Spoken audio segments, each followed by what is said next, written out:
अब मैं आमंत्रित कर रहा हूं। मैं बहुत लंबे विस्तार में न जाकर, चूंकि बहुत लंबे तकनीकी समस्याओं से जूझते हुए हम अब कनेक्ट हो पाए हैं। आज के हमारे समापन वक्ता के रूप में हमारे बीच में विद्यमान मर्म चिकित्सा के पितामह कहें, पुनर्स्थापित करने वाले कहें, और उसके साथ साथ आयुर्वेद में जीने वाले और जो आयुर्वेद के मूल और मान्यताएं हैं उस मान्यताओं के अनुसार अपने कार्य करने वाले ऐसे प्रोफेसर सुनील जोशी, कुलपति उत्तराखंड आयुर्वेद विश्वविद्यालय, हमारे बीच विराजमान हैं। आप मर्म चिकित्सा के साथ साथ शल्य चिकित्सा के भी, आयुर्वेद में शल्य चिकित्सा, आयुर्वेद में शल्य चिकित्सा जरा थोड़ा एक अलग तरीके का विषय लगता है, लेकिन आप आयुर्वेद में शल्य चिकित्सक भी हैं और आयुर्वेदिक तरीके से आयुर्वेद कुछ शरीर की विशिष्ट समस्याओं का आपके द्वारा शल्य चिकित्सा आयुर्वेदिक तरीके से की जाती है सफलतापूर्वक। और मैं समझता हूं कि उत्तर भारत में आप जैसा आयुर्वेदिक शल्य चिकित्सक संभवतया नहीं है। उसके साथ साथ आपके द्वारा जो मर्म चिकित्सा का कार्य किया जा रहा है, जो वास्तव में मानवता की बहुत बड़ी सेवा है, मैं बहुत विस्तार में न जाकर आपका अभिनंदन करता हूं, स्वागत करता हूं और आपसे आमंत्रित करता हूं कि आप अपने उद्बोधन से हमारे वेबिनार के प्रतिभागियों को, अतिथियों को लाभान्वित कर। Professor doctor Sunil Joshi ji. सबका बहुत बहुत आभार, बहुत बहुत नमस्कार। मैं डॉक्टर सुनील कुमार जोशी। सबसे पहले मैं डॉक्टर गुप्ता जी का हृदय से आभार व्यक्त करूंगा कि उन्होंने मुझे इस वेबिनार से जुड़ने का अवसर प्रदान किया। आदरणीय स्वामी भारत भूषण जी, श्री प्रोफेसर ओपी सिंह नेगी जी, श्री चैतन्य भंडारी जी, श्री प्रोफेसर वी.एस. बिष्ट जी, प्रोफेसर ईश्वर भारद्वाज जी, भानु जोशी जी, ललित जोशी जी, ललित तिवारी जी, जो सभी इस वेबिनार से जुड़े हैं और कोरोना वायरस या कोविड महामारी के संदर्भ में जो परिप्रेक्ष्य में जो भारतीय चिकित्सा पद्धतियां हैं, उपचार पद्धतियां हैं, उनका क्या की इम्पोर्टेंस हो सकती है, उसके विषय में हम लोग चर्चा करेंगे। मैं समझता हूं कि आयुर्वेद पे काफी चर्चा हो चुकी होगी, लेकिन कुछ चीजें मैं आप लोगों से शेयर करना चाहता हूं कि आयुर्वेद में हम अपने विश्वविद्यालय के माध्यम से और अपने परिसरों के माध्यम से हम क्या कर रहे हैं, कोरोना के संदर्भ में क्या शोध कार्य करने जा रहे हैं, उसके विषय में भी मैं आप सभी का ध्यान थोड़ी देर आकर्षित करना चाहूंगा। जैसे कि आप लोग जानते हैं कि आयुर्वेद हमारा आयु का विज्ञान है और इसके दो महत्वपूर्ण उद्देश्य हैं: स्वस्थ व्यक्ति के स्वास्थ्य की रक्षा करना और यदि कोई बीमार हो गया तो उसकी बीमारी को दूर करना। कोरोना के संदर्भ में भी हमारी ये दोनों उद्देश्य आज भी बहुत महत्वपूर्ण है। हम कोरोना से कैसे बचें और यदि किसी व्यक्ति को कोरोना हो जाए तो उसका उपचार कैसे करें, उसमें आयुर्वेद और मर्म चिकित्सा की क्या भूमिका हो सकती है, इसके विषय में मैं आपको बताना चाहूंगा। आयुर्वेद के हिसाब से यदि हम लोग देखें, यदि कोरोना को यदि हम नैदानिक रूप से देखते हैं कि उसका क्या निदान हो सकता है, उसको हम लोग वात श्लेष्मिक काश या वात श्लेष्मिक ज्वर के कहते हैं। इसमें वायु और श्लेष्मा या कफ बढ़ा रहता है और इन दोनों का उपाय, ये मैं समझता हूँ कि बहुत सारी चीजें, इन सारी चीजों का उपचार आयुर्वेद की औषधियों के द्वारा होता है, आयुर्वेद की चिकित्सा के द्वारा होता है। अब ये जो कोरोना है, इससे हम कैसे बचें, इसके लिए जो हमारा स्वस्थ वृत्त में बहुत सारी चीजें दी गई हैं और बहुत सारी चीजें, देखिए बहुत छोटा सा उपाय, जैसे अभी वैद्य कपूर जी कह रहे थे, बड़ा सरल है कि हम इससे कैसे कर सकें। बहुत सारी चीजें हैं, लेकिन उसमें एक बहुत छोटा उपाय, घर पर कोई भी चीज उपलब्ध हो, जैसे कोई भी तेल उपलब्ध हो, चाहे वो बादाम रोगन है, चाहे सरसों का तेल है। 2 बूंद अणु तेल की तो बात हम लोग करते ही हैं, जो हमारे प्रोटोकॉल में है, आयुष के प्रोटोकॉल में, कि उसका नस्य लेना है। लेकिन जब भी हम कहीं बाहर जाएं तो उससे पहले 2 बूंद अपने सरसों के तेल की, शुद्ध सरसों के तेल की नासा में डालें और मुंह में लौंग रख लें। तो जो एक तरह से स्मीयरिंग, जो एक सामान्य रूप से, वैज्ञानिक रूप से यदि हम समझें कि कोई भी वायरस या कोई भी बैक्टीरिया कहाँ से पेनिट्रेट होता है, जब कोई भी बैक्टीरिया और वायरस हमारी म्यूकोजा के कांटेक्ट में आता है तभी वो इन्वेज करता है। उससे पहले जो प्रोटेक्टिव लेयर, जो स्मीयरिंग ऑफ द नेजल म्यूकोजा यदि हम लोग सामान्य रूप से करते हैं, तो वो हमें कहीं ना कहीं इन तरह के एंटीजन से और बैक्टीरिया से, वायरसेस से, फंगस से, इन सब से बचाने का कार्य करती है। दूसरी चीज, जो लौंग जैसी चीजें हैं, जो जिसमें वॉलेटाइल एक कंपोनेंट होता है, उनको मुंह में रखने से जो हमारी ओरल कैविटी है, उसकी जो म्यूकोजा है, उसमें एक तरह से उसकी इम्यूनिटी बढ़ती है और वहाँ भी पेनिट्रेशन ऑफ जो बैक्टीरिया है या वायरस है वो कम हो सकता है। ये बहुत महत्वपूर्ण चीज है। इसको हमारे यहाँ एक तरह से नश्य की बात की है कि भाई नाक से जो औषधियां दी जाती है उनको नश्य कहते हैं, और जो मुख के माध्यम से, मुख में जो हम कवल और गंडूस गरारे कहते हैं, जो सामान्य रूप से गरारे की बात करते हैं, इसी ढंग से तिल तेल के, और तिल तेल के साथ यदि कुछ और चीजें भी आप उसमें औषधि के रूप में सम्मिलित करना चाहें या क्वाथ के रूप में सम्मिलित करना चाहें या किसी और क्वाथ से भी आप अपने मुंह में कुल्ले बार बार करेंगे तो उसकी म्यूकोजल जो स्ट्रेंथ है वो बढ़ती है, हमारी इंटेस्टाइनल जो हमारी ओरल कैविटी की म्यूकोजा है वो बढ़ती है। तो ये सामान्य उपाय है जिनके माध्यम से हम कोरोना के प्रवेश को या उसके जो वायरस के प्रवेश को अपने शरीर में रोक सकते हैं। ये तो प्रिवेंटिव एस्पेक्ट हो गया। एक तीसरा महत्वपूर्ण बिंदु है कि अभी तक हम कोरोना को ड्रॉपलेट इन्फेक्शन से होने वाली बीमारी मान रहे थे, और आज WHO और सारे चिकित्सक कहते हैं कि ये एयरबॉर्न हो गई है और ये एयर के माध्यम से भी फैल सकती है। आपने खुरपका नामक बीमारी जो पशुओं में होती है उसको सुना होगा।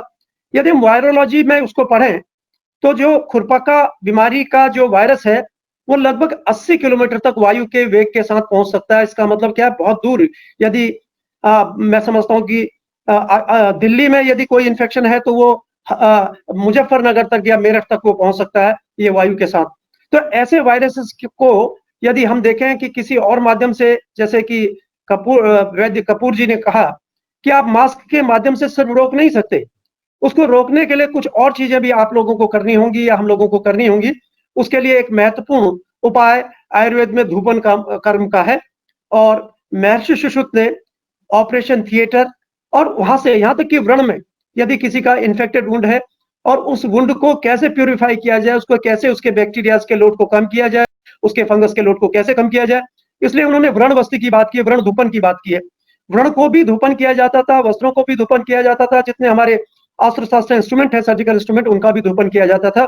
उनके लिए उन्होंने एक बहुत छोटा सा फार्मूला दिया है, और वो 5-7 चीजें हैं जिनका उपयोग हम लोग कर रहे हैं, और विश्वविद्यालय के माध्यम से हम लोगों ने एक प्रोजेक्ट हम लोग इस पे कर रहे हैं, जिसमें देसी गाय के गोबर के साथ कुछ चीजों को हम लोगों ने, मैं 5-6 चीजें बताऊंगा, बाकी चीजों को नहीं बताऊंगा क्योंकि वो अंडर प्रोसेस है, रिसर्च के प्रोसेस में है। उसमें हम लोगों ने नीम की पत्ती, सफेद सरसों, सेंधा नमक, वच, गूगल, अगरू और राल, इन चीजों का प्रयोग किया। लेकिन इसके साथ 5-6 कंपोनेंट और हैं जिससे उसकी फ्रेग्रेंस को ठीक किया गया, उसकी तेजी को कम किया गया और बहुत सारी चीजों को कम किया गया। ये एक छोटा सा प्रोसेस है कि हम उसमें थोड़ा सा कपूर डालकर और घी डालकर उसको जला लेते हैं, और लगभग 50 ग्राम की एक केक 2.5 से 3 घंटे फ्यूमिगेट करती है। तो जो फ्यूमिगेशन का प्रोसेस है वो निश्चित रूप से हमारे जो एटमॉस्फेयर में वायरस है उसको कम कर सकता है। यदि हम किसी भी स्थान पर, उसके लिए भी हम लोग एक, जो हमारी यहाँ एक इंडस्ट्रियल एरिया में कंपनी है, उसके माध्यम से हम लोग एक इंस्ट्रूमेंट और डिवाइस बनाने का प्लान कर रहे हैं, और मैं समझता हूँ कि विद इन 15 डेज हम इसमें सफल होंगे कि हम उसको कैसे फ्यूमिगेट कर सकें। और अभी हम अपने डिफरेंट सेंटर्स पे इस कार्य को प्रारंभ कर रहे हैं। अभी मेरी चर्चा हो रही थी गुरुकुल कांगड़ी विश्वविद्यालय के रजिस्ट्रार साहब से, और हम लोगों ने उनसे भी कहा कि भाई क्योंकि हवन और यज्ञ का कार्य गुरुकुल कांगड़ी और आर्य समाज का एक महत्वपूर्ण हिस्सा है, उसके माध्यम से भी उन्होंने एक आश्वासन दिया है कि प्रत्येक विभाग में इन चीजों के द्वारा फ्यूमिगेशन करने की बात, धूपन करने की बात, हवन में के बाद इसको करने का प्रोविजन वो करने जा रहे हैं। मैं समझता हूँ ये एक अच्छी शुरुआत है, और इसके माध्यम से हम वायु के द्वारा फैलने वाले जो भी वायरसेस हैं इनको हम लोग रोक सकते हैं। ये अपने सब ये नहीं है जिसमें कि हम तंबाकू का इस्तेमाल करते हैं, उसमें एक विभिन्न प्रकार की औषधियों को लेकर और उसका लेप एक नलिका पे कर उसको जो धूम्रपान करते हैं उससे हमारा अपर रेस्पिरेटरी ट्रैक्ट और टोटल रेस्पिरेटरी ट्रैक्ट अंदर उसकी म्यूकोजा एक तरह से प्यूरिफाइड होती है। उसके अंदर का जो कफ है, जो उसमें अंदर म्यूकस है, वो बाहर निकल सकता है। और मैं समझता हूँ कि ये महर्षि चरक की और महर्षि सुश्रुत का एक बहुत बड़ी देन है मानवता की, जिससे के लिए हम अपने प्राणवायु स्रोतस या रेस्पिरेटरी सिस्टम को ठीक कर सकते हैं, मजबूत कर सकते हैं और उसकी बीमारियों को दूर कर सकते हैं। तो ये तो 2 चीजें हो गई जो हम अपने रोक के लिए कैसे कोविड महामारी को फैलने से रोकें। इसमें धूपन कर्म का एक बहुत बड़ा योगदान हो सकता है। मैं समझता हूँ कि इसको मास स्केल पर प्रैक्टिसाइज करने की आवश्यकता है, और इसको यूनिफाइड वे में प्रैक्टिसाइज करने की जरूरत है। और इसको हम लोग देख रहे हैं कि कैसे ये एटमॉस्फेयर के वायरल लोड को या बैक्टीरियल लोड को कम करता है। इस पर हमारे विश्वविद्यालय में शोध कार्य जारी है। इसके अतिरिक्त जो आयुष विभाग के द्वारा या पतंजलि योगपीठ के द्वारा कुछ औषधियाँ बताई गई हैं, उनका प्रयोग मैं समझता हूँ कि बहुत ज़्यादा कारगर है और उसमें जैसे तुलसी है, गिलोय है, नीम है, हल्दी है, काली मिर्च है, दालचीनी है, अदरक है, इन सभी का उपयोग विभिन्न तरह से इसका वटी के रूप में, इसका काढ़े के रूप में, इसका एक तरह से इसकी भाप भी ली जा सकती है और इसको कैप्सूल के रूप में इसका घन वटी बना के इसके विभिन्न उपयोग किए जा सकते हैं। लेकिन काढ़े के रूप में यदि हम इसको अधिकांश रूप में, जैसे आज हम दिन भर में 4-5 बार चाय पीते हैं, 4-5 बार चाय न पीकर हम यदि इसको काढ़े के रूप में पीने लगे, तो मैं समझता हूँ कि ये बहुत अच्छी बात है। हम लोग अपने कार्यालय में, अपने अस्पताल में इसी काढ़े का उपयोग निरंतर कर रहे हैं। यदि किसी का स्वागत भी हमें करना पड़ता है, तो हम लोग इसी क्वाथ के माध्यम से इसका स्वागत करते हैं, व्यक्ति का स्वागत करते हैं। तो ये बहुत महत्वपूर्ण है कि हम आयुर्वेदिक औषधियों के माध्यम से ये प्रिवेंटिव उसकी बात की है। इसके अतिरिक्त अनेक हमारे पास रसौषधियाँ हैं।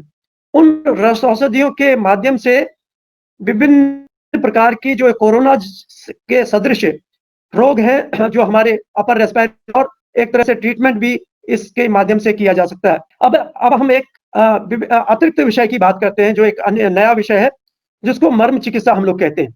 मैं समझता हूँ कि डॉक्टर गुप्ता जी के माध्यम से ऐसे हजारों लोग इस वेबिनार से जुड़ रहे हैं, जिनका मर्म चिकित्सा या मर्म से कोई पहले परिचय नहीं हुआ है, तो मैं उनके लिए भी कुछ समय लेना चाहूँगा और उनको बताना चाहूँगा कि ये मर्म क्या होते हैं और मर्म चिकित्सा के माध्यम से हम शरीर के विभिन्न रोगों को कैसे ठीक कर सकते हैं और कोविड जो महामारी है, उसमें मर्म चिकित्सा की क्या भूमिका हो सकती है।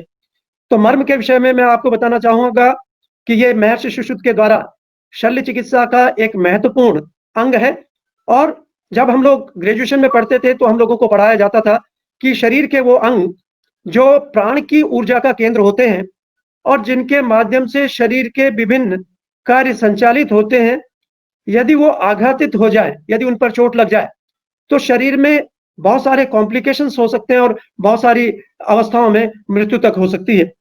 इसके प्रभाव को यदि मैं उदाहरण के द्वारा अपने जो श्रोताओं को बताना चाहूँ, तो आप जानते हैं कि भगवान श्री कृष्ण के पैर में तीर लगा था और उससे उनकी मृत्यु हुई थी। वहाँ पर एक स्थान है, जिसको तल हृदय कहते हैं, पाद तल हृदय। जैसे अभी वैद्य कपूर जी ने कहा कि हमारे हाथ के बीच के हिस्से में एक महत्वपूर्ण बिंदु होता है, जिसमें यदि कोई भी विषैला पदार्थ लगता है, तो हमारी जीवनी ऊर्जा क्षीण होती है, तो वो हृदय का स्थान है और उसको तल हृदय मर्म कहा गया। हाथ में जब होता है तो उसको हस्त तल हृदय कहते हैं और जो पैर में होता है उसको पाद तल हृदय कहते हैं।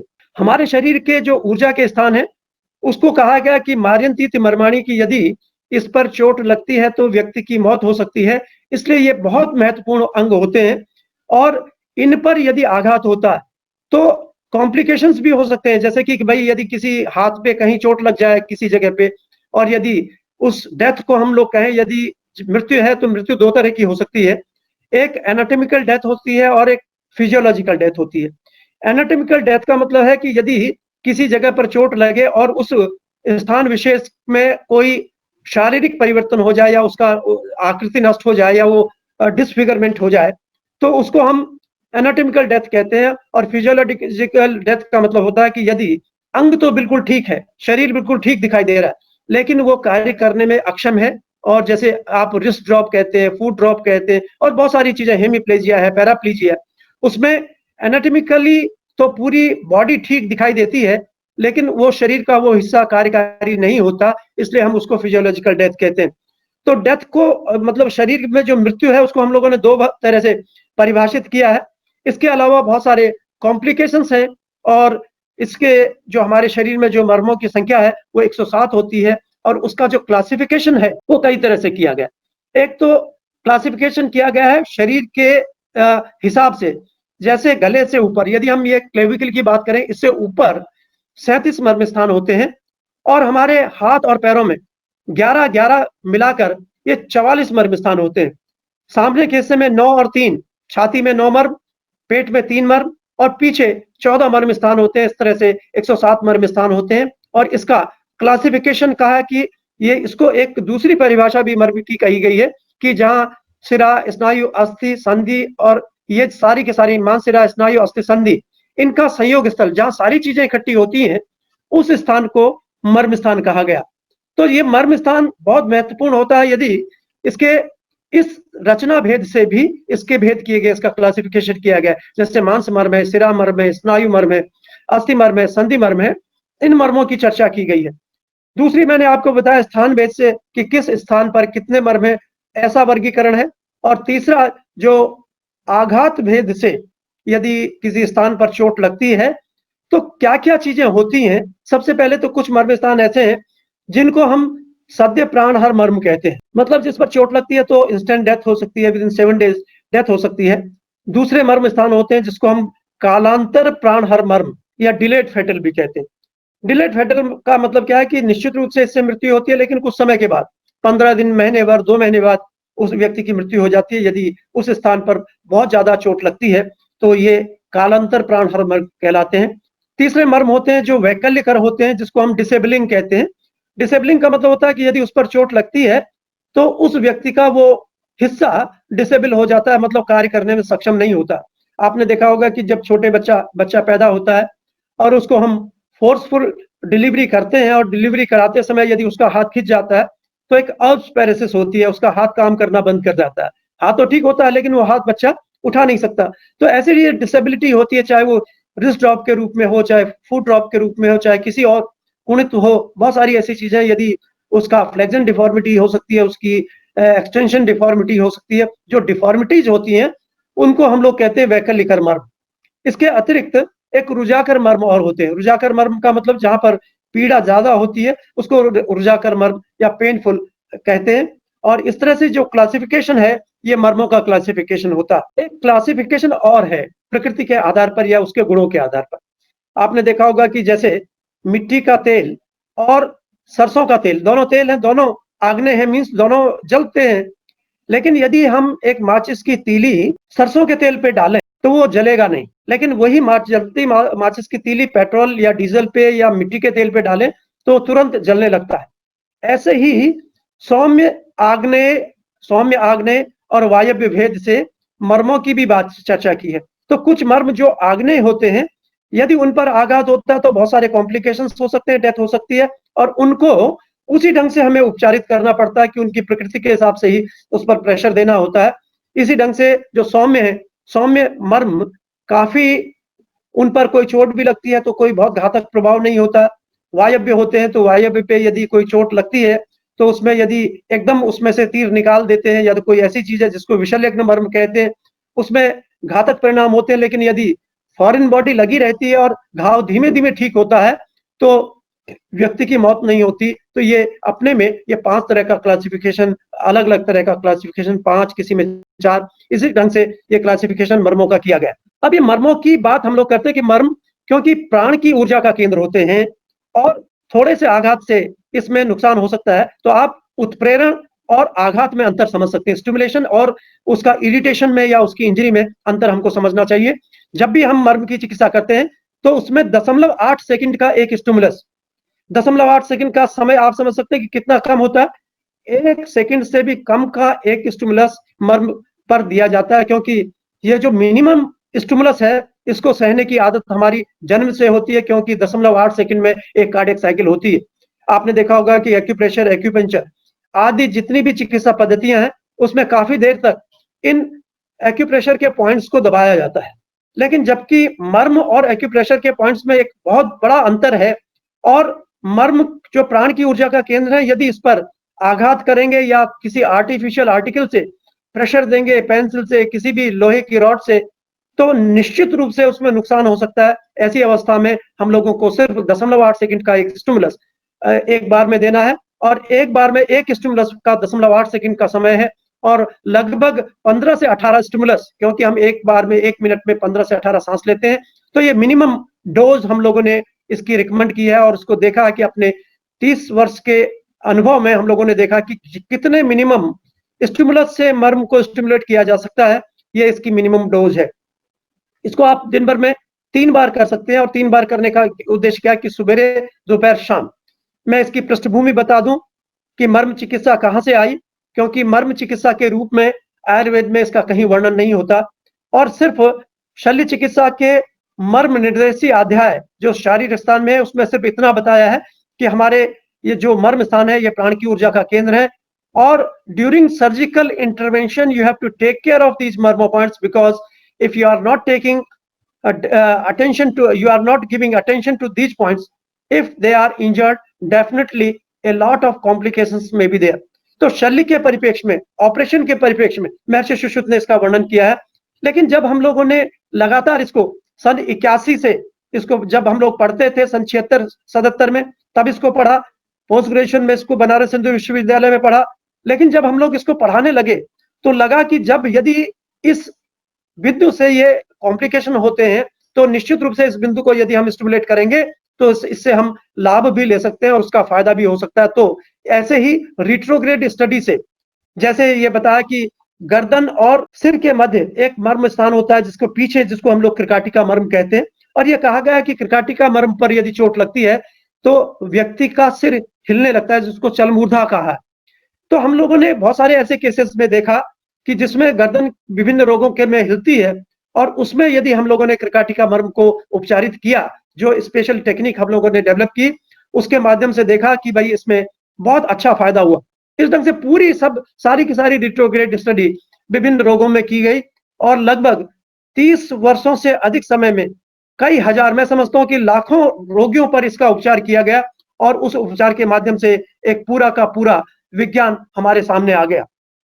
तो मर्म चिकित्सा के विषय में मैं ज्यादा समय नहीं लेना चाहूंगा, वेबिनार और वैसे भी हम समय से पीछे चल रहे हैं। मैं मुश्किल से 15-20 मिनट में आप ये अपना संवाद समाप्त करूंगा। अब हम लोग सीधे कोरोना से संबंधित बीमारियों के विषय में आते हैं।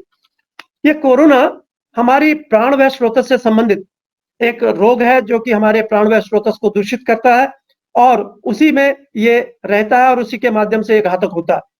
जो बचाव की बात हम लोगों ने की कि जो मर्म के माध्यम से यदि हम प्रतिदिन मर्म का अभ्यास करते हैं तो हम अपने इन सारे के सारे जितने भी हमारे स्रोतस हैं, जितने भी हमारे ऑर्गन्स हैं, उनकी क्रियाविधि को रेगुलेट कर सकते हैं, उनको नियमित कर सकते हैं, उनमें कोई बीमारी पैदा होने से रोक सकते हैं और यदि ये बीमारी हो जाती है तो ये कहीं ना कहीं ये सारे के सारे सिस्टम को रिवाइव करने में महत्वपूर्ण भूमिका का निर्वहन करते हैं। मैं आप लोगों को बता देना चाहूंगा कि यदि हम अपने ये जो एक्सटर्नल नोच है, आप देख रहे हैं कि हमारे यहाँ पे गले में एक्सटर्नल नोच है और एक्सटर्नल नोच पे यदि हम अंगूठा रखते हैं तो यहाँ तक जो हमारी अंगुली जाती है, छोटी अंगुली जाती है, जीफी स्टर्नम तक जाती है और ये पूरा हमारा वक्ष का प्रदेश कहलाता है जिसको हम थोरेसिक रीजन कहते हैं और डायफ्राम से लेकर हमारी सुप्राक्लेविकुलर ये क्लेविकल तक का जो हमारे इसमें फेफड़े, हमारा ब्रोंकस, ट्रैकिया और हमारा लंग्स और नीचे इसमें डायफ्राम होता है। तो यहाँ तक की जो सारी कार्यविधि है आयुर्वेद और योग के हिसाब से यदि हम इसको कहें तो ये प्राण जो वायु है इसका स्थान होता है, प्राणवायु का स्थान होता है और इस प्राणवायु के विकृति से ही जो काश, श्वास, प्रतिश्याय जैसी बीमारियां होती हैं। तो इसको ये कहा गया कि प्राण की विकृति से होने वाली बीमारियों में सामान्य रूप से कोरोना के सामान्य लक्षण होते हैं। प्राण का कार्य ही हमारे भोजन को अंदर ले जाना है और इसमें उल्टी होती है तो प्राण की विकृति होती है तो इसमें उल्टी भी होती है और बहुत सारे और लक्षण होते हैं जो प्राण वह स्रोतस की दुष्टि का कारण होते हैं और प्राणवायु की दुष्टि की वजह से ये होते हैं। इनके लिए हमारे शरीर में कुछ मर्म स्थान होते हैं जिनके माध्यम से हम लोग प्राणवायु को सामान्य स्थिति में रख सकते हैं और इसकी को दुष्ट होने से बचा सकते हैं। इसके जो कॉम्प्लिकेशंस हैं, इसके जो डिस्टर्बेंसेस हैं, उनको हम लोग ठीक कर सकते हैं। तो दो मर्म की चर्चा मैं पहले करना चाहूंगा, विशेष रूप से प्राणवायु स्रोतस और प्राणवायु के संदर्भ में। यदि हम बाहों को, अपनी ऊपर की बाह को, अपनी बाह को देखें, इस बाह में यदि हम देखें तो ये हमारी जो एल्बो है, एल्बो से ऊपर 4 अंगुल की दूरी पर आणी और उससे 4 अंगुल की दूरी पर ऊर्वी। महर्षि सुश्रुत ने 3-3 अंगुल की दूरी पे कहा है, लेकिन 3-3 अंगुल की दूरी पर जब हम लोग इस पे प्रेशर देते हैं तो कुछ इसमें कॉम्प्लिकेशंस हो सकते हैं।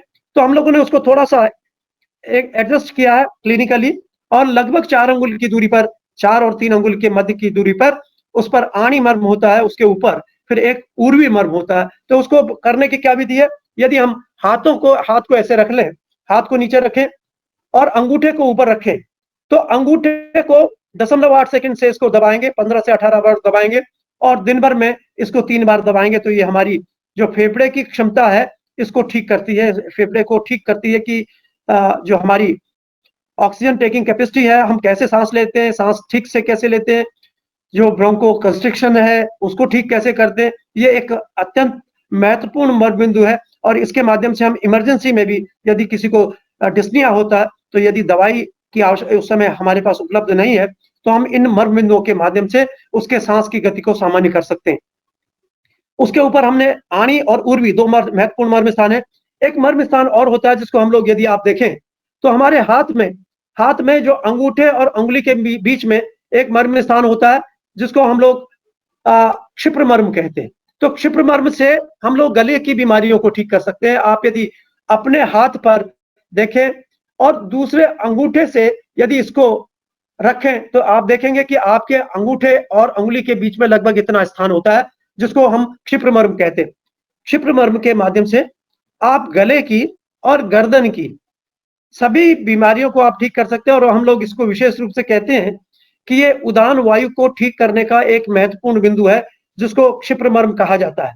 तो क्षिप्र मर्म, आणी, उर्वी मर्म और 2 मर्म और महत्वपूर्ण होते हैं जिसको हम लोग कहते हैं स्तन मूल और स्तन रोहित।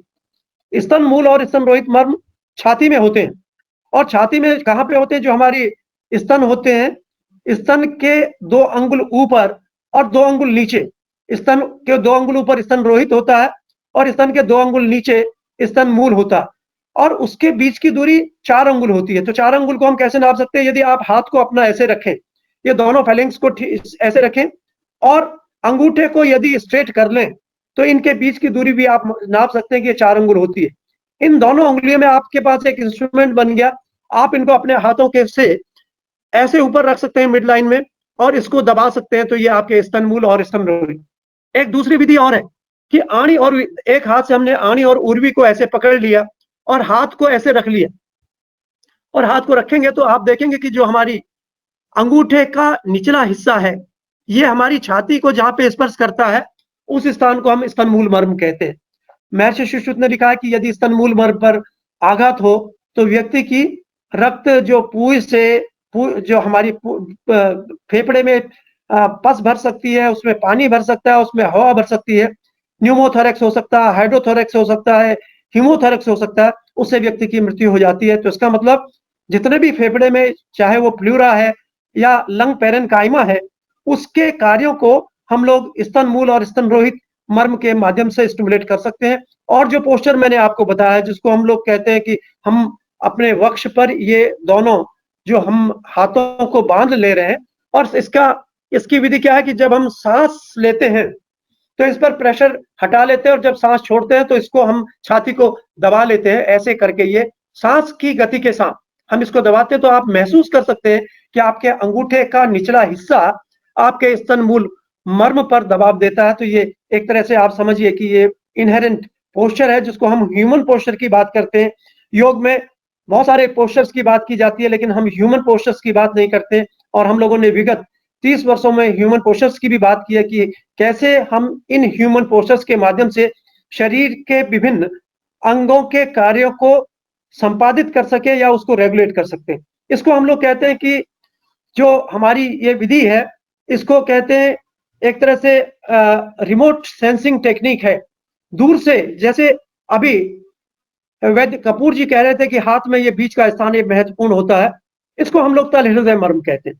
और तल हृदय मर्म को कैसे जानते हैं कि यदि हम मुट्ठी को बंद करते हैं तो बीच की उंगली यदि हमने इन फेलिंग्स को मोड़ा और बीच की उंगली जहां पे टच होती है, तल को टच करती है, उसको हम लोग तल हृदय कहते हैं।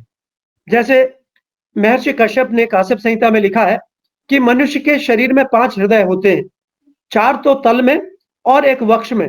जो 4 जो तल हृदय होते हैं उनके माध्यम से आप किसी भी व्यक्ति के बेहोशी की अवस्था में या किसी भी इमरजेंसी स्टेट में आप उसके माध्यम से आप रोगी को ठीक कर सकते हैं। आपने देखा होगा कि लोक व्यवहार में जब भी कोई व्यक्ति बेहोश होता है या कोई बहुत ज्यादा कंडीशन खराब होती है तो हम उसके हाथ के और पैर के तलों को मलते हैं। जब भी हमने कई लोगों से पूछा कि भाई हाथ पैर मलने से इस बीमारी का क्या परिणाम हो सकता है, तो लोगों ने कहा कि भाई इसमें हम ब्लड सर्कुलेशन को इंप्रूव कर रहे हैं। लेकिन हम एक वैज्ञानिक के रूप में, एक चिकित्सक के रूप में जानते हैं कि जो ब्लड सर्कुलेशन हथेली में उसके पृष्ठ की अपेक्षा कम होता है, क्योंकि यहाँ पैड ऑफ फैट होता है, पूरा अंदर प्लेक्सस होता है।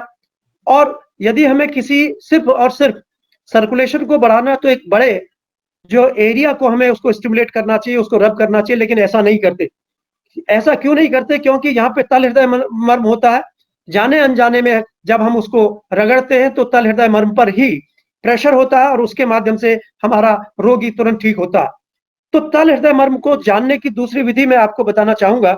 आप देख सकते हैं कि ये हमारा अंगूठा है, इसको थंब कहते हैं। ये इंडेक्स फिंगर हो गई और मिडिल फिंगर। यदि मिडिल फिंगर से हम लोग एक लाइन, लॉन्गिट्यूडनल लाइन पूरे पाम तक नीचे खींचते हैं, तो एक लाइन हमने इसको ऐसे खींची और आप जानते हैं कि ये जहां से हमारी उंगलियां खत्म होती हैं और यहां से यहां तक की दूरी 6 अंगुल होती है। हर व्यक्ति के अपने हाथ से 6 अंगुल नपी होती है। 3 अंगुल की दूरी पर हम एक ट्रांसवर्स लाइन यदि हम इसको खींचें और ये लॉन्गिट्यूडनल लाइन जहां से दोनों कटती हैं, वहां पर ही ये मुट्ठी बंद करने पे बीच की उंगली आती है। तो ये टेक्निक हम लोगों ने डेवलप की है कि कैसे मर्म को ठीक ढंग से आइडेंटिफाई करें। जब तक मर्म पॉइंट को या मर्म बिंदु को ठीक से आप आइडेंटिफाई नहीं कर पाते, तब तक आप उसकी चिकित्सा की गारंटी नहीं ले सकते। लेकिन यदि आपने ठीक से मर्म बिंदु को आच्छादित कर लिया, उसको आइडेंटिफाई कर लिया, तो आप उस पर ठीक ढंग से उपचार करके जो आप मनोवांछित आपके परिणाम है उनको आप ले सकते हैं। तो तल हृदय मर्म अपने में बहुत महत्वपूर्ण स्थान है और इसका हृदय और हृदय से संबंधित अंग, देखिए फेफड़ा जो है, फेफड़े का सर्कुलेशन, फेफड़े की जो पूरी की पूरी ब्लड सप्लाई है, वो डायरेक्टली हम लोग हार्ट से, ये पल्मोनरी आर्टरीज, पल्मोनरी वेन्स, ये सारी कनेक्ट होती है। तो कहीं ना कहीं तल हृदय मर्म हृदय के कार्यों के साथ साथ हमारे लंग्स के कार्यों को भी प्रभावित करता है, इसलिए ये अपने में बहुत महत्वपूर्ण है।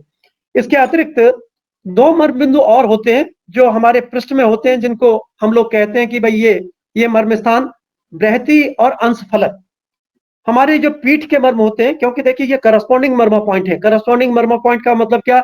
जिस क्षेत्र में हमारा जो अंग है उसके समीपवर्ती जितने भी मर्म बिंदु हैं, यदि हम उनको, जो हम लोगों ने टेक्निक डेवलप की है जिसको शास्त्रीय विधि भी हम लोग इसको आप कहते हैं, क्योंकि ये 25-30 वर्षों से निरंतर कई विश्वविद्यालयों के पाठ्यक्रम में सीसीआरएस के माध्यम से भी और एनआईओएस के माध्यम से और बहुत सारे देश विदेश के चिकित्सा संस्थानों के माध्यम से इसको मान्य है और कई लाख लोगों पर हम लोगों ने इसका प्रयोग किया है। तो ये एक तरह से ये शास्त्रीय विधि है और इस विधि के माध्यम से यदि हम इन मर्मों को उपचारित करते हैं तो कोरोना जैसी बहुत सारी बीमारी के लक्षणों को हम ठीक कर सकते हैं। और मैं समझता हूं कि ये मर्म चिकित्सा विश्व की चिकित्सकीय आवश्यकताओं की पूर्ति करने के लिए सबसे महत्वपूर्ण है। यदि हम सबके लिए स्वास्थ्य की परिकल्पना को सिद्ध करना चाहें तो मर्म चिकित्सा से बेहतर ऑप्शन कुछ नहीं हो सकता, क्योंकि बिना किसी अतिरिक्त संसाधनों के इसमें न तो किसी औषधि की आवश्यकता है, न किसी चिकित्सक की आवश्यकता है, न किसी ढंग की किसी और प्रोसीजर, इन्वेजिव प्रोसीजर की आवश्यकता है। इसमें सिर्फ अपने मर्म बिंदुओं को जानकर उसको उपचार करने की विधि जानने के अलावा उसको ठीक से आप मर्म कैसे उपचारित करते हैं, आपके वो मर्म कहाँ किस स्थान पर उपलब्ध स्थित है, उन सबको यदि आप ठीक से समझ सकते हैं तो आप उसको उपचारित कर सकते हैं। विशेष रूप से कोरोना काल जैसे समय में आपने देखा होगा कि हमारे जितने भी राष्ट्रीय अंतर्राष्ट्रीय स्तर के हमारे जितने भी संस्थान हैं, जितने भी चिकित्सालय हैं, उन सब में सामान्य ओपीडी बंद है। सामान्य रोगी किसी भी बीमारी का हो, उसको हम लोग बहुत थोड़ा सा समय दे पा रहे हैं, बहुत थोड़ी सी हम उसको ध्यान दे रहे हैं। सारा का सारा ध्यान हमारा कोरोना पर है। ऐसे समय में जबकि ना तो चिकित्सक उपलब्ध है, ना रोगी चिकित्सक तक जा सकता है, ना चिकित्सालय तक जा सकता है, ऐसी स्थिति में मर्म चिकित्सा का महत्व और बढ़ जाता है। यदि हम अपने मर्मों को जानते हैं तो विभिन्न प्रकार के रोगों को, चाहे वो हमारे हृदय से संबंधित हो, चाहे हमारे मस्तिष्क से संबंधित हो, चाहे लीवर से संबंधित हो, पेट से संबंधित हो, हाथ पैरों से संबंधित हो, और किसी भी अंग से संबंधित मर्म है, रोग है, तो उससे संबंधित मर्मों की सहायता से आप उस रोग से तुरंत निजात पा सकते हैं। और खास करके आजकल ऑर्थोपेडिक डिसऑर्डर्स की खास विशेष बात करूंगा। कमर के दर्दों की, जोड़ों के दर्दों की, विशेष रूप से जो हमारे पैरों में, घुटनों में दर्द होने वाला दर्द है ऑस्टियोआर्थराइटिस का, इसका तुरंत इलाज बिना किसी चिकित्सकीय औषधि के उपयोग के या प्रोसेस के आप मर्म चिकित्सा के माध्यम से कर सकते हैं। मैं समझता हूं कि मैंने काफ़ी समय ले लिया, 45 मिनट से ज़्यादा समय लिया है और सभी लोगों को इस समय जल्दी होगी क्योंकि ये मर्म चिकित्सा का जो ये पूरा का पूरा जो सिलेबस है या जो इसका पूरा है, ये बहुत लंबा है। मुझे इसको सीखने में लगभग 30 वर्ष का समय लगा और लगभग हम लोग इसको 40 लेक्चर्स में हम लोग इसको पूरा बताने की चेष्टा करते हैं अपने मेडिकल स्टूडेंट्स को। तो ये एक बड़ा विज्ञान है, लेकिन ये ऐसा नहीं है कि 40 लेक्चर्स का ये मुझे 30 वर्ष लगे तो आपको भी 30 वर्ष लगेंगे, ऐसा नहीं। अपने मर्म बिंदुओं को 107 मर्म को भी जानने की आवश्यकता नहीं है, क्योंकि आप समझ सकते हैं कि हमारे शरीर में 4 तल हृदय होते हैं, एक नाम से 4-4 मर्म है, 5 सीमंत होते हैं, 4 श्रृंगाटक होते हैं और युग्म में तो कई हैं। मतलब 2 हैं, कुछ 1 हैं, कुछ 5 हैं, कुछ 4 हैं। इस ढंग से मुश्किल से 20-25 मर्म यदि आप समझ लेते हैं, तो उनके माध्यम से आप अपने पूरे शरीर के और मस्तिष्क के कार्यों को नियंत्रित भी कर सकते हैं और उन हिस्सों में होने वाले रोगों को उपचारित भी कर सकते हैं। इन्हीं शब्दों के साथ मैं सभी पैनलिस्ट का, अपने जो जितने भी हमारे उपस्थित वक्ता हैं, उनका हृदय से आभार व्यक्त करता हूँ। बहुत-बहुत धन्यवाद। नमस्कार। अभी प्रोफेसर सुनील जोशी सर का वक्तव्य था और कई तकनीकी प्रॉब्लम्स हमारे बीच कनेक्टिविटी में आई है और उसके बावजूद भी वीसी सर धैर्य से हमारे साथ जुड़े रहे। एक विश्वविद्यालय के मुखिया होने के बाद भी उनका जो सरल व्यक्तित्व है और ऐसा सरल व्यक्तित्व हमेशा मैंने पाया है, मैंने समझा है। प्रोफेसर भारद्वाज सर को याद होगा, ये तो जो सेमिनार एक बड़ा प्लेटफॉर्म है और एक छोटे से प्लेटफॉर्म में जब मैंने सर को आमंत्रित किया था बच्चों की कार्यशाला के लिए पायलट बाबा आश्रम में, तो मैं बड़ा संकोच कर रहा था क्योंकि प्रोफेसर भारद्वाज जी से मैंने बोला कि सर आदरणीय सुनील जोशी जी को आप फोन कर दीजिएगा, तो भारद्वाज जी ने बोला नहीं नहीं मेरी बात हो गई है, आप खुद ही उनसे बात कीजिएगा। और पहली बार जब मेरी सर से बात हुई तो सर ने बड़ी सहजता से मेरी बात को स्वीकार किया। उस समय पर आप गुरुकुल में थे। मैं आपका बहुत बहुत आभारी हूँ सर। आज आप एक विश्वविद्यालय के मुखिया के रूप में शोभा बढ़ा रहे हैं और इस सेमिनार में रहकर आपने सेमिनार की शोभा बढ़ाई। मैं बहुत बहुत बहुत आपका आभार प्रकट करता हूँ। बीच आज की अध्यक्षता कर रहे हैं प्रोफेसर ईश्वर भारद्वाज जी हमारे बीच हैं। डीन के साथ साथ आपको योग विभाग के प्रोफेसर का वहां पर भी दायित्व है गुरुकुल कांगड़ी विश्वविद्यालय में। और आपके परिचय की जब कभी भी बात आती है तो मेरे शब्द बड़े कम पड़ते हैं क्योंकि प्रोफेसर भारद्वाज योग के फील्ड में एक ऐसा नाम है, अगर उन्हें योग के भीष्म पितामह अक्सर इस नाम से बताया जाता है, वह इसलिए क्योंकि अकादमिक रूप से योग विभाग की स्थापना सर्वप्रथम गुरुकुल कांगड़ी विश्वविद्यालय में की गई। भले ही योग साधना विषय परंपरागत रहा है, वेदों से, उपनिषदों से, पुराणों से प्रारंभ से ही हमारी योग में जीवन चली रही। उस सारी सीरीज को अगर अकादमिक रूप से स्थापित किया तो सर्वप्रथम गुरुकुल कांगड़ी विश्वविद्यालय ने किया। इसमें कई प्रतिभागी ऐसे हैं हमारे विश्वविद्यालय से भी जुड़े हुए हैं, जो योग के विद्यार्थी हैं, जो भी पाठ्यक्रमों को कर रहे हैं और अभी जो योग के पाठ्यक्रम में जिनका नामांकन है उनको भी इस बात को जान लेना चाहिए कि अकादमिक रूप से योग विभाग की जो शुरुआत हुई है सर्वप्रथम गुरुकुल कांगड़ी विश्वविद्यालय में 1975-76 में सर ने सर्टिफिकेट कोर्स और डिप्लोमा कोर्स से योग की शुरुआत की। और आज योग में जितने प्रमाण पत्र से लेकर पीएचडी तक के पाठ्यक्रम हैं, उन सभी पाठ्यक्रमों को स्टार्ट कराने का श्रेय, शुरू करने का श्रेय प्रोफेसर भारद्वाज जी को ही जाता है। चाहे गुरुकुल कांगड़ी विश्वविद्यालय हो, पतंजलि विश्वविद्यालय हो, देव संस्कृति हो, मैं उत्तराखंड के विश्वविद्यालयों की बात कर रहा हूँ, कुमाऊं विश्वविद्यालय हो या उत्तराखंड मुक्त विश्वविद्यालय हो। उत्तराखंड मुक्त विश्वविद्यालय में भी योग की स्थापना 2010 में जब की गई थी आप ही के करकमलों के द्वारा। आप हमारे तब बोर्ड ऑफ स्टडीज के मेंबर थे और 2 दिन तक आपने लगातार अपना विभाग गुरुकुल कांगड़ी विश्वविद्यालय और वहां के समस्त संसाधन हमें प्राप्त कराए, हमें सारे संसाधन दिए ताकि हम उस बोर्ड ऑफ स्टडीज में अपने सिलेबस को बना सकें। तो आपका सर जो यह योगदान है इसको हमेशा पूरे योग के विद्यार्थी याद करेंगे। और आज विश्व विख्यात जितने भी, अगर देश में कोई भी योग शिक्षक ऐसा है, नामी योग शिक्षक है, तो प्रत्यक्ष और अप्रत्यक्ष रूप से आदरणीय गुरुजी भारद्वाज जी से कहीं ना कहीं जुड़ा होगा। क्योंकि अकादमिक रूप से जब किसी भी व्यक्ति ने सबसे पहले एमए किया होगा तो उस एमए की डिग्री प्रदान करने वाले पहले शिक्षक प्रोफेसर भारद्वाज हैं। सबसे अधिक पीएचडी कराने वाले या सबसे पहली योग में पीएचडी कराने वाले प्रोफेसर ईश्वर भारद्वाज हैं। ऐसे कई कीर्तिमान सर के सामने सर के बने हुए हैं। यहाँ पर समय बहुत कम होगा, मैं सर के बारे में बोलूंगा तो काफी कम होगा, पर इतना मैं जरूर कहूंगा क्योंकि सर का यहाँ अभी रिटायरमेंट का माह है, संभवतः 31 जुलाई को सर का सेवानिवृत्त सर हो रहे हैं और बिल्कुल निर्विवाद सेवानिवृत्त हो रहे हैं। किसी भी प्रकार का सेवानिवृत्ति में कोई विवाद सर के साथ आज तक नहीं रहा। निर्विवाद रूप से आपने अपनी गुरुकुल कांगड़ी विश्वविद्यालय में सेवाएं दी और पूरे भारत के विश्वविद्यालयों को अपना सहयोग किया। और मैं ये प्रसन्नता भी है इस बात की, क्योंकि अब आप गुरुकुल कांगड़ी विश्वविद्यालय से सेवानिवृत्त हो रहे हैं तो हमारे विश्वविद्यालय को सर आप और अधिक आप समय दे पाएंगे, क्योंकि जब कभी भी हमारी कार्यशालाएं इत्यादि होती हैं उस कार्यशाला में मैं आपके भरोसे पर ही हरिद्वार में उन कार्यशालाओं को संपन्न करा पाता हूं। हमेशा आपने वह सहयोग मुझे दिया है। मैं गुरुजी आपको सादर प्रणाम करता हूं और मैं अध्यक्षीय उद्बोधन के लिए आपको सादर आमंत्रित करता हूं। ओम यो भूतं च भव्यं च सर्वं यश्चादितिष्ठति सर्वस्य च केवलं तस्मै ज्येष्ठाय ब्रह्मणे नमः। ओम शन्नो मित्रः शं वरुणः शन्नो भवत्वर्यमा शन्न इन्द्रो बृहस्पति शन्नो विष्णुरुक्रम। नमो ब्रह्मणे नमस्ते वायुः त्वमेव प्रत्यक्षं ब्रह्मासि त्वामेव प्रत्यक्षं ब्रह्म वदिष्यामृतं वदिष्यामि सत्यं वदिष्यामि तन्मामवतु तद्वक्तारमवतु अवतु मामवतु वक्तारम्। ओम शांति शांति शांति।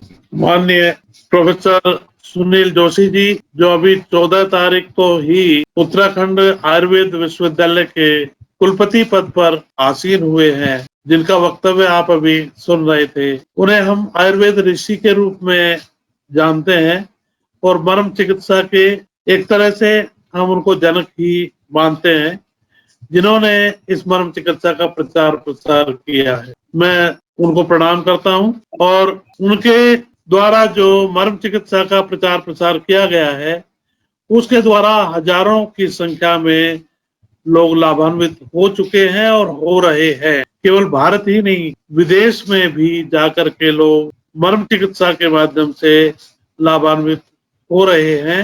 ये उनकी ही देन है। मैं समझता हूं कि जो लोक कल्याण का कार्य वो कर रहे हैं, परमात्मा उनको ऐसी शक्ति और सामर्थ्य दे कि ये कार्य उनका निरंतर चलता रहे और आज जिस महत दायित्व को उन्होंने वहन किया है वो भी निर्विघ्न संपन्न हो, ऐसी परमात्मा से प्रार्थना है। उन्होंने अभी यहाँ मर्म चिकित्सा के विषय में जो जानकारी दी वो थोड़े शब्दों में बहुत बड़ी जानकारी है और मैं प्रत्यक्षदर्शी हूँ उन मर्म चिकित्सा के लाभान्वित होने वाले रोगियों का, जिनको आधुनिक चिकित्सा पद्धति के द्वारा मना कर दिया गया था कि उनकी चिकित्सा नहीं हो सकती और अब ऐसा ही रहना पड़ेगा, और वो मर्म चिकित्सा के माध्यम से डॉक्टर सुनील जोशी जी द्वारा उपचारित किए गए और 100% उनका रिजल्ट रहा, जो पूर्ण रूप से ठीक होकर के अपने काम पर चले गए। ऐसी इस विद्या के बारे में इस कोरोना के काल में उन्होंने जो प्रयोग बताया है, मैं समझता हूँ वो बहुत ही आवश्यक है और हम जो चाहते हैं कि अपनी इम्यूनिटी बढ़ाएं और कोरोना के संक्रमण काल में स्वस्थ रह सके, वो स्वयं उपचार करके मर्म चिकित्सा का जो डॉक्टर साहब बता रहे थे, लेकिन डिटेल में स्व उपचार की बात उन्होंने नहीं की। स्व उपचार पद्धति जो उनकी है उसका लाभ लेकर के आप घर में बैठ करके इन बिंदुओं का, इन मर्म बिंदुओं का उपचारित करके लाभ ले सकते हैं।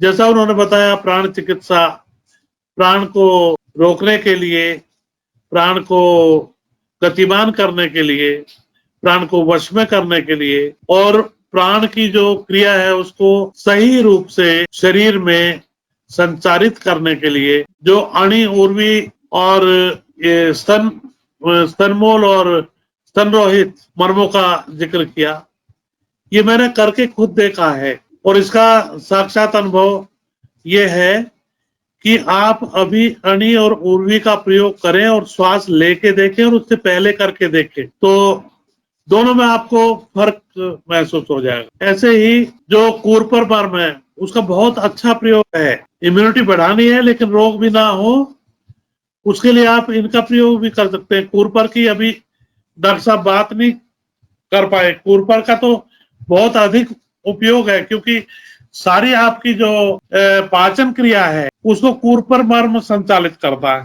और पाचन क्रिया की गड़बड़ी से होने वाले जो रोग है उनको बचाना है, उनसे बचना है, तो कूर्पर मर्म का प्रयोग करेंगे, बहुत ही उपयोगी है। वायु का प्रभाव जब हो जाता है, कोई साइटिका और नर्व पेन वाले इस तरह के रोग होते हैं, उनमें जो गुल्फमर्म का प्रयोग बहुत उपयोगी है। और गुल्फमर्म के प्रयोग से ये देखा गया है कि जो चल नहीं सकता, जो एक कदम भी आगे नहीं बढ़ा सकता, जो अपने पैरों पर खड़ा नहीं हो सकता, ऐसे रोगियों का इस केवल एक गुल्फमर्म की चिकित्सा से, गुल्फमर्म को उपचारित करके चिकित्सा करने से 100% उसको लाभ हुआ है। और एक केस ऐसा मेरे सामने है जो मैंने डॉक्टर साहब से चिकित्सा कराई थी, उसको डॉक्टर्स ने फोर्टिस हॉस्पिटल में 5 साल चिकित्सा करने के बाद ये कह के वापस कर दिया था कि अब ऐसा ही रहेगा और इसी में संतुष्ट रहो। तो वो ना चल सकता था, ना उठ सकता था, ना बोल सकता था। जब मैंने उसको पहले गुल्फमर्म की चिकित्सा दी थोड़ी सी, तो वो कुछ क्षण के लिए अपने पैरों पर खड़ा हो पाया। तब मैंने डॉक्टर साहब को उसकी चिकित्सा के लिए सौंपा, और वो 1 सप्ताह की ही चिकित्सा के बाद खुद बस में बैठ करके हरिद्वार से नोएडा चला गया था। जो वहां से कार में डाल के लाया गया था, जिसको मैंने उठा के अपने हाथ से उसके दोनों पैरों को उठा करके गाड़ी में रखा था। तो ऐसी ये मर्म चिकित्सा है जिसका प्रयोग करके डॉक्टर साहब ने अनेक लोगों को लाभान्वित किया है। तो थोड़ा सा संक्षेप में केवल चर्चा की है, अगर इसका लाभ देखेंगे तो आप खुद आश्चर्यचकित रहे। और ऐसा ये चिकित्सा का कार्य है कि जब उसको लोकोपकार की भावना से किया जाता है तो परमात्मा उसका फल भी अच्छा ही देता है। तो डॉक्टर साहब का जो भाव है वो लोकोपकार का भाव है। इस वजह से मैं समझता हूं कि मर्म चिकित्सा भी उस लोकोपकार की भावना के कारण ज्यादा फलदायी प्रतीत होती है। इसका उद्देश्य उन्होंने कभी भी धन संग्रह करना नहीं माना। इसके लिए उन्होंने अपना जो वेतन मिलता है उसमें से भी खर्च करके लोगों को ट्रेनिंग दी है कि ये सीख के जाएं तो और अपना जीवन में सफलता प्राप्त करें, खुद भी स्वस्थ जीवन जिए, दूसरों को भी जीवन स्वस्थ जीने में मदद करें। तो ऐसे में डॉक्टर सुनील जोशी जी को इस वेबिनार के अवसर पर आयोजित इस व्याख्यान में बहुत सारी दुर्लभ जानकारी देने के लिए धन्यवाद भी करता हूं, और मेरे छोटे भाई हैं उनको शुभकामनाएं देता हूं कि उनका ये जो दायित्व मिला है इसका निर्विघ्न निर्वहन वो कर सके। इससे पूर्व डॉक्टर राजेश कपूर जी ने अपने व्याख्यान में बहुत सारी ऐसी जानकारी दी है जो सामान्यतः हम उस शास्त्रों को भूल चुके हैं। है तो उन्हीं की जानकारी, लेकिन उनके माध्यम से हमने आज बहुत सारी नई जानकारी प्राप्त की। योग के बारे में स्वामी भारत भूषण जी ने कहा था, मैं हालांकि सारा तो सुन भी नहीं पाया, लेकिन योग के एक विद्वान, प्रतिष्ठापित विद्वान के रूप में भारत भूषण जी को मैं पिछले 40 वर्षों से उनके संपर्क में हूँ और बहुत निकट से देखा है। जैसा जीवन उनका है, सरल जीवन है और वैसा ही योगी का जीवन होना चाहिए। उन्होंने अपनी इस योग की साधना में बहुत कुछ हमें दिया है, बहुत कुछ संसार को दिया है। संसार के लगभग 60-70 देशों में जाके उन्होंने भारत योग का प्रचार किया है। मैं इस अध्यक्षीय उद्बोधन में उनका भी आभार व्यक्त करना चाहता हूं। जो जानकारी उन्होंने दी है वो हमारे लिए बहुत ही संग्रहणीय रहेगी। योग की मैं थोड़ी सी चर्चा करूं, जैसा डॉक्टर साहब ने अभी बताया भी था। हम योग की क्रियाओं को प्रयोग में लाएं, जो षटकर्म की जो शोधन की क्रियाएं हैं उनका प्रयोग करें। नेति, सूत्रनेति और जलनेति का प्रयोग, नासा मार्ग और नासा गुहा को साफ करने के लिए, वस्त्र धोती और कुंजल क्रिया का प्रयोग कंठ को साफ करने के लिए, उदर को साफ करने के लिए, और आमाशय ठीक रहे इसके लिए आमाशय की मसाज और जो सभी अंग है, अपनी इम्यूनिटी बढ़ाने के दृष्टिकोण से नोली का हम प्रयोग कर सकते हैं। और जो बस्ती का प्रयोग हमारा पूरा आहार तंत्र मल निष्कासन की क्रिया पर निर्भर करता है, तो मल निष्कासन की क्रिया को ठीक करने के लिए बस्ती का भी प्रयोग करें। इन शोधन क्रियाओं के प्रयोग से ही आप कोरोना के संक्रमण काल में संक्रमण से भी बच सकते हैं, और यदि संक्रमण हो भी जाए तो उससे भी आप बच सकते हैं। साथ ही प्राणायाम का अभ्यास करेंगे, भस्त्रिका कपालभाति का प्रयोग कर लें, और नाड़ी शोधन तो इम्यूनिटी बढ़ाने वाला प्राणायाम है। आप जितनी अपने लंग्स की कैपेसिटी को बढ़ाएंगे, उतना ही जो डॉक्टर सुनील जोशी जी ने प्राण के बारे में चर्चा करते हुए कहा था, हमें प्राण को कंट्रोल करके रखना है। तो उस प्राण की क्षमता को बढ़ाना, प्राण की ऊर्जा ही है जीवन जिसे कहा जाता है। उपनिषदों में कहा है, नमो प्राणाय यस्य सर्व इदम वशे, जिससे सारा संसार जिसके वश में है, यानी बिना प्राण के कुछ नहीं संभव है। बिना प्राण के इस शरीर जब निष्प्राण हो जाता है तो इसकी महत्ता कुछ नहीं रहती, और इसको अपने जो निकट के हैं वही ले जाकर के शमशान में जलाया। उसी प्राण को हमने अपनी क्षमता के रूप में, कार्य क्षमता के रूप में प्रयोग करके जीवन जीना है। तो उस कार्य क्षमता को बढ़ाने के लिए प्राण की क्षमता को बढ़ाना है, उस ऊर्जा को बढ़ाना है, और वही इम्यूनिटी है। हम अपने आप को, अपने शरीर को, अपने मन को, दोनों को ठीक रखें, इसके लिए योग का प्रयोग बहुत जरूरी है। ज्यादा चर्चा करने की आवश्यकता नहीं है, बहुत लंबा समय, बड़े अच्छे व्याख्यान हमें सुनने को मिले, उसमें हमें जो मिला है उसका हम आचरण करें, उसका प्रयोग करें, और साथ ही योग का प्रयोग करके हम अपने आप को इस कोरोना के संक्रमण काल में बचा के रखें, और अपने संपर्क में आने वाले जो भी हैं उन सब के लिए भी बचाने का कार्य करें। इस वेबिनार के आयोजन के लिए doctor R K. Gupta ji, doctor Bhanu Joshi ji और डॉक्टर ललित तिवारी जी, जिन्होंने ये आयोजन किया, और इसमें भाग लेने वाले जो समापन सत्र में भी हमारे मध्य में थे, doctor B S. Bisht ji. Doctor B S. Bisht ji को उच्चतर शिक्षा के जो दायित्व दिया गया है, मैं समझता हूँ ऐसे विद्वान और साथ में अच्छे प्रशासक के रूप में इस उत्तराखंड में उच्च शिक्षा के उन्नयन के लिए गठित समिति के उपाध्यक्ष हैं। मैं समझता हूं कि एक बहुत ही महत्वपूर्ण दायित्व उनको दिया गया है, और उनकी क्षमता को देखते हुए दिया गया है। तो वो भी अपने इस दायित्व का परमात्मा की कृपा से सही निर्वहन करें, और उत्तराखंड को शिक्षा के क्षेत्र में ऊंची स्थिति में ले जाने का काम करें, ऐसी मेरी आशा है। मेरा ये भी निवेदन है कि जो योग की शिक्षा आज उत्तराखंड में दी जा रही है, जितने विश्वविद्यालय हैं उत्तराखंड के, सभी हायर एजुकेशन दे रहे हैं, लेकिन सबसे बड़ी समस्या ये है कि प्राइमरी, माध्यमिक और इंटर कॉलेज तक और कॉलेज लेवल तक शिक्षा का अंग योग को बना के और वहां योग शिक्षक नियुक्त किए जाएं, तब तक योग का कल्याण नहीं हो सकता।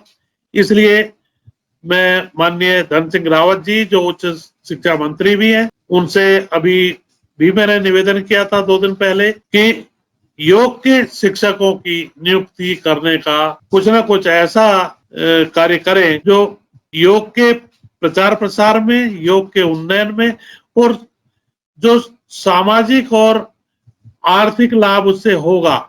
अब देखिए, चरित्र निर्माण का काम, स्वास्थ्य संरक्षण का काम, वो सारे बहुत बड़े काम हैं जिनकी तरफ को ध्यान देना बहुत जरूरी है। तो उन कामों को मैं समझता हूँ ऐसा कार्य सबसे पहले उत्तराखंड में हो, और उत्तराखंड से ही दूसरे स्टेट्स में भी ये संदेश जाए कि योग को वहाँ प्राथमिक और हायर एजुकेशन तक लागू कर दिया गया है। तो मेरा ये निवेदन है, डॉक्टर आर.के. गुप्ता जी, भानु जोशी जी, ये इस बात को, इस वेबिनार के सार को मैं निवेदन करूंगा कि माननीय धन सिंह रावत जी तक जरूर पहुंचाने का कष्ट करें, जिससे मर्म चिकित्सा का, योग का, जो हमारी ट्रेडिशनल आवश्यकताएं हैं उनको हम, और इससे बहुत सारा बिना खर्च के हम चिकित्सा कर पाएंगे, स्वास्थ्य संरक्षण कर पाएंगे। वो जो पैसा बचेगा विकास में ही लगेगा। जो आज समस्या है भ्रष्टाचार और दूसरी, वो योग के नैतिक मूल्यों के कारण समाप्त होगी। बहुत ऐसे इसके उपयोग हैं जो अभी आपको देखने में नहीं आ रहे, लेकिन इनका प्रभाव तब होगा जब इसको लागू करेंगे। जन जन तक ये योग शिक्षा पहुंचे, मर्म चिकित्सा पहुंचे, जिनके माध्यम से हम लाभान्वित हों, और इसका प्रयास माननीय मंत्री जी करें, माननीय मुख्यमंत्री जी करें, और इस वेबिनार के माध्यम से आप इस संदेश को वहां तक पहुंचाएं, ऐसी मेरी आशा है। सभी जिन महानुभावों ने इस वेबिनार में भाग लिया है उन सब का भी मैं आभार व्यक्त करता हूं, और इस पीठ की ओर से सबको धन्यवाद ज्ञापित करता हूं कि उन्होंने इस वेबिनार का जो डॉक्टर गुप्ता जी और भानु जी के द्वारा आयोजित की गई थी उसका यहाँ उत्साहवर्धन भी किया है, और साथ ही उसका गौरव बढ़ाया है। इसलिए उन सबका बहुत बहुत आभार। और इस कार्यशाला के, इस वेबिनार के आयोजन के उपलक्ष्य में जो भी इसमें सहयोगी रहे हैं उन सब का भी बहुत आभार। ओम शांति। Thank you so much sir. आपका गरिमामय उद्बोधन और अध्यक्षता आपने की और हमें प्राप्त हुई, और जैसा कि मंत्री जी तक भी आपने ये समस्त सेमिनार के प्रोसीडिंग पहुंचाने की बात की है। आर्यावर्त शोध संस्थान द्वारा इन सारे सेमिनार की जो हम पेपर रूप में समस्त वक्तव्यों को लेंगे, क्योंकि अलग अलग कल और आज जो भी विषय विशेषज्ञ हैं उन समस्त विषय विशेषज्ञों के उद्बोधन के बाद मंथन हुआ, और मंथन के बाद नवनीत निकला। और वास्तव में जब भी मंथन होता है तो नवनीत अवश्य निकलता है, तो उसी नवनीत को हम पहुंचाने का प्रयास आदरणीय मंत्री जी के पास करेंगे। तो इसमें मैं चैतन्य भंडारी जी से भी अनुरोध करना चाहूंगा कि इस कार्य में हमारी मदद करें। माननीय मंत्री जी तक भी इन परंपरागत जो भी हमारे भंडारी जी का धन्यवाद करना मैं भूल गया, मैं क्षमा प्रार्थी हूँ। जी सर, हमारे सर ये लगभग ये 3 जो हमारे संस्थान है, उत्तराखंड मुक्त विश्वविद्यालय हमारा विश्वविद्यालय है, और उसके साथ साथ श्रीदेव सुमन विश्वविद्यालय, और तीसरा देवभूमि विचार मंच। आप चैतन्य भंडारी जी जो हैं देवभूमि विचार मंच के प्रदेश अध्यक्ष हैं, और ये तीनों संस्थान मिलकर इस वेबिनार का आयोजन कर रहे थे। तो मैं चैतन्य भंडारी जी से भी अनुरोध करूंगा कि ये समस्त चीजें मंत्री जी के समक्ष रखने में आप हमारी मदद करें, क्योंकि मंत्री जी से आपके बहुत अच्छे संबंध हैं, और निश्चित रूप से उन संबंधों का भी हम उपयोग करें, और वो जो प्रतिभागी हमारे विद्यार्थी होंगे उनको भी बड़ी प्रसन्नता होगी यह बात जानकर कि अगर उनके विषय को, योग को, प्राकृतिक चिकित्सा को, मर्म चिकित्सा को, क्योंकि ये जो समस्त जो चिकित्सा पद्धतियां हैं, भारतीय चिकित्सा पद्धतियां हैं, समस्त पाठ्यक्रम में शामिल है। पाठ्यक्रम में कहीं न कहीं रूप से वो मास्टर्स लेवल पे भी जब योग का पाठ्यक्रम होता है, बैचलर भी होता है, वहां पर भी पढ़ाई जाती है। पर सिर्फ पाठ्यक्रम में किसी योग के साथ ही नहीं, अलग से भी उस चिकित्सा पद्धति का उत्थान हो, इस हेतु हमें प्रयास करना चाहिए, सभी को मिलकर प्रयास करना चाहिए। अध्यक्षीय उद्बोधन में जो चीज प्रोफेसर भारद्वाज जी ने बताई, मैं उस बात के लिए सर को धन्यवाद कहूंगा। समस्त प्रतिभागियों की ओर से, ऐसे प्रतिभागियों की ओर से जो योग के विद्यार्थी हैं, निश्चित रूप से उनके भविष्य में अगर इस ऐसे विषय को मान्यता दी जाती है, योग विषय को मान्यता दी जाती है, प्राकृतिक चिकित्सा को मान्यता दी जाती है, मर्म को दी जाती है, तो उन विषयों से जुड़े हुए लोगों को रोजगार के साधन भी जुड़ेंगे और लाभ प्राप्त होगा। बहुत बहुत आभार। चूंकि अब सेमिनार समाप्ति की ओर है, और 3 संस्थानों जैसे मैंने बताया, 2 विश्वविद्यालय और एक आर्यावर्त शोध संस्थान देवभूमि विचार मंच की ओर से संयुक्त तत्वाधान में सेमिनार किया गया। तो धन्यवाद भी 3 संस्थानों की ओर से यहाँ पर किया जाएगा। सर्वप्रथम में उत्तराखंड मुक्त विश्वविद्यालय की ओर से सभी विषय विशेषज्ञों का जिन्होंने कल अपना योगदान दिया, आज अपना योगदान दिया, मैं सादर धन्यवाद ज्ञापित करता हूँ। उसके साथ साथ बिना प्रतिभागियों के यह वेबिनार नहीं संपन्न हो पाता। कई लोग हमारे साथ फेसबुक के माध्यम से जुड़े हुए हैं, कई विद्यार्थी हमारे साथ यूट्यूब से जुड़े हुए हैं, और कई सीधे सीधे वेबिनार में हमारे साथ जुड़े हुए हैं। तो मैं हमारे साथ जुड़ने वाले विद्यार्थियों का, उत्तराखंड मुक्त विश्वविद्यालय की ओर से स्वागत करता हूँ, सॉरी धन्यवाद करता हूँ। अब मैं चैतन्य भंडारी जी से धन्यवाद ज्ञापन के लिए चैतन्य भंडारी जी से अनुरोध करूंगा कि देवभूमि विचार मंच की ओर से समस्त प्रतिभागियों का और समस्त विषय विशेषज्ञों का धन्यवाद ज्ञापित करें। आदरणीय चैतन्य भंडारी जी। धन्यवाद Joshi ji. Professor Sunil Kumar Joshi ji, vice chancellor Uttarakhand Ayurveda विश्वविद्यालय। महोदय, आपका उद्बोधन, गरिमामयी उद्बोधन हमें यहाँ पर सुनने को मिला। आपका बहुत बहुत आभार। और मर्म चिकित्सा जब आप जैसे जैसे बता रहे थे, मैं तो वैसा वैसा प्रयोग भी कर रहा था। और इतना ये जो है, जो हमारी सेमिनार का जो टॉपिक था उसमें केवल एक मर्म ही छूट गया था। तो आयुर्वेद हो गया था, प्राकृतिक चिकित्सा हो गई थी, योग हो गया था। तो आपने उस कमी को पूर्ण किया और आपका जो गहन अध्ययन इस पर है और जो आपने इसको अनुभूति के द्वारा और प्रयोग के द्वारा इसको काफी हद तक जो है कारण इस चिकित्सा का और प्रचार प्रसार होगा, ऐसी हम आशा करते हैं। उसके बाद प्रोफेसर ईश्वर भारद्वाज जी यहाँ पर मौजूद हैं, अधिष्ठाता आयुर्वेद एवं चिकित्सा विज्ञान संकाय गुरुकुल कांगड़ी विश्वविद्यालय।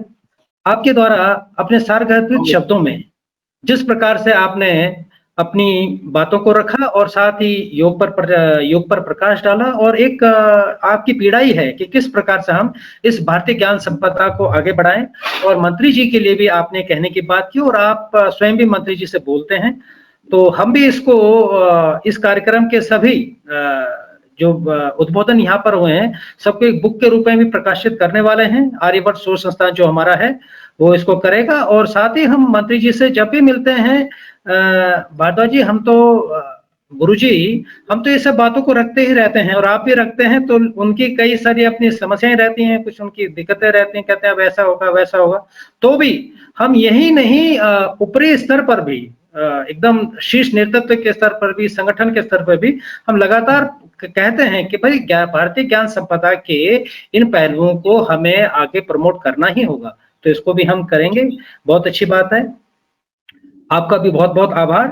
और वेदश्री राज कपूर जी ने बहुत सारे हमारे यहाँ पर अपने अद्भुत ज्ञान से हमें परिचय कराया और निश्चित है आप समाज में एक समाज सुधार का बहुत बड़ा ज्ञान काम कर रहे हैं और साथ ही अपनी भारतीय चिकित्सा पद्धति और ज्ञान संपदा का भी प्रचार प्रसार करने में लगे हुए हैं।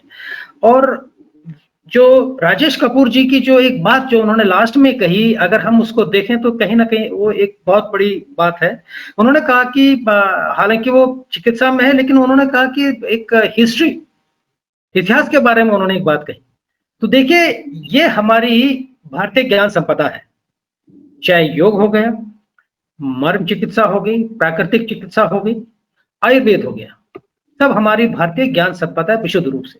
और आचार्य बालकृष्ण जी ने जो कल बात रखी कि इसको कहीं ना कहीं से, इसके ऊपर कहीं ना कहीं इसको जो है इसका प्रचार प्रसार के रूप में कुछ रोड़े अटकाए जा रहे हैं, या फिर ये हमारी भारतीय ज्ञान संपदा इतना इसका प्रचार प्रसार क्यों नहीं मिला, इसको एक बड़ा कैनवास क्यों नहीं मिला।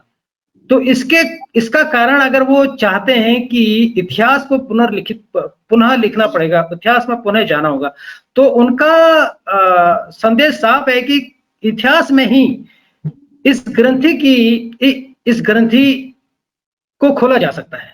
वो कैसे कि आप देखिए कि 5वीं शताब्दी तक भारत का जो युग था वो एक स्वर्णिम युग के रूप में जाना जाता है।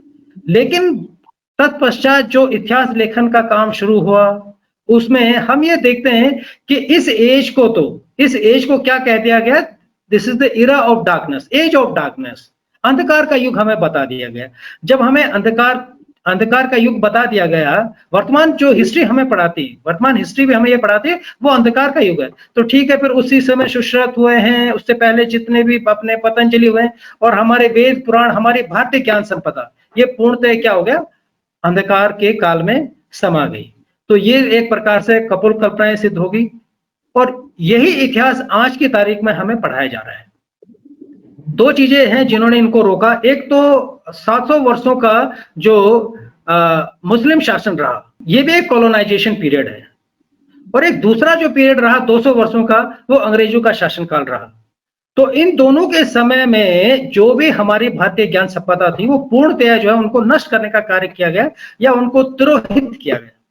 और हमने पिछले 3 साल से देवभूमि विचार मंच लगातार उन्होंने कार्यक्रम किए हमने, वो था भारतीय ये औपनिवेशिकता से भारतीय मानस की मुक्ति, डीकोलोनाइजेशन ऑफ इंडियन माइंड्स। तो इस पर हमने काफी सेमिनार की, पुस्तकें निकाली और आज भी अनवरत पूरे विश्व स्तर पर हमारे अलग अलग यूनिट के रूप में काम करती है और पूरे यहाँ पर हमारे देश में, इस पूरे देश में हमारा जो अम्ब्रेला ऑर्गेनाइजेशन है वो है प्रज्ञा प्रवाह के अंतर्गत पूरे स्टेट में अलग अलग यूनिट है और हम सभी इस काम में अनवरत रूप से लगे हुए हैं। तो विशुद्ध रूप से हम इस तरफ भी देख रहे हैं कि वो जो ग्रंथि वहां पर उलझी हुई है, किस प्रकार से हम वहां से इसको निकाल के लाएं और भारतीय ज्ञान संपदा का वर्चस्व पुनः इस विश्व में स्थापित करें। इस ओर भी हम कार्यरत हैं, प्रयासरत हैं।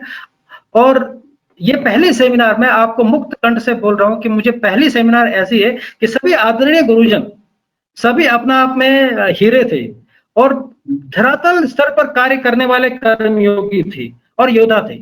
वो किसी, भले ही आप अकादमिक जगत के भी हैं, लेकिन इससे ज्यादा जो है आप लोगों ने धरातल स्तर पर कुछ किया है।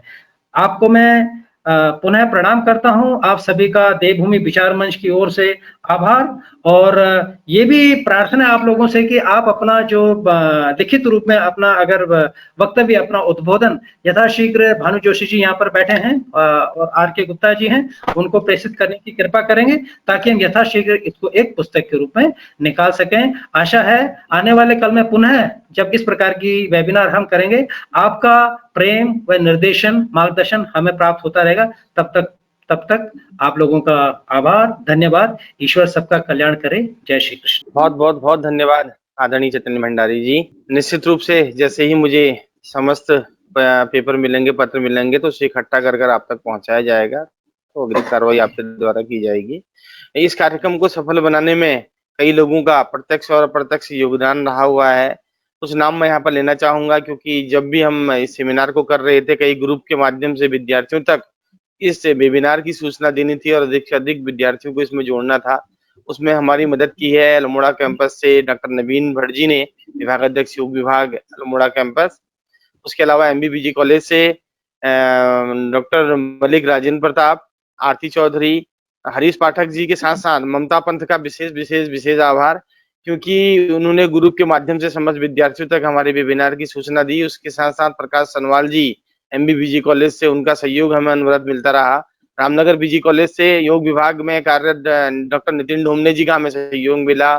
SGRR यूनिवर्सिटी देहरादून से डॉक्टर कंचन जोशी जी का भी सहयोग हमें मिला और प्रत्यक्ष और अप्रत्यक्ष रूप से इस सेमिनार को सफल बनाने में हमारे प्रतिभागियों का हमें सबसे अधिक सहयोग मिला। हमारे विद्यार्थियों का जो उत्तराखंड मुक्त विश्वविद्यालय के हैं, क्योंकि लगभग 1,500 की संख्या में रजिस्ट्रेशन कर पाना बड़ा मुश्किल एक व्यक्ति विशेष के लिए रहता है, तो उसमें प्रत्येक विद्यार्थी ने एक 2 लोगों को अपने स्तर से जोड़ा था। मैं उन समस्त विद्यार्थियों का आभार प्रकट करता हूं।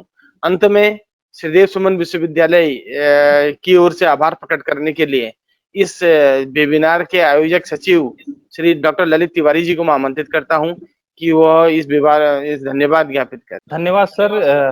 2 दिवसीय राष्ट्रीय वेबिनार जो संयुक्त रूप से श्रीदेव सुमन उत्तराखंड विश्वविद्यालय कैंपस गोपेश्वर, आर्यवत शोध संस्थान देवभूमि विचार मंच और उत्तराखंड मुक्त विश्वविद्यालय हल्द्वानी द्वारा संयुक्त रूप से आयोजित किया था 20 और 21 जुलाई को।